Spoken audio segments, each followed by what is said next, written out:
So guys, I can't show you how to do anything in this tutorial because it's not software based. However, I'm going to share with you 7 different methods that you can try. I'm just going to say it. So for the first method, you want to use a different USB port, preferably a USB 2.0 port and not USB 3.0 port. See if that works. For the second method, you can recreate your Windows installation USB using the media creation tool. For the third method, you want to download and have ready the SATA, RAID or storage drivers for your motherboard. You can get it from your manufacturer's website. For the next method, during your Windows installation, when it asks for the missing driver, you can load the drivers from a USB.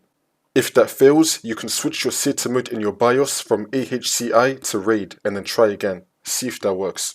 For the next method, you can remove any of your external drives to avoid confusion. And if nothing else is working, then you want to reset your BIOS to default. See if that works. But the fix that will most likely work for you is remaking the USB installer and using the correct port. Hopefully, one of these methods will have fixed your problem.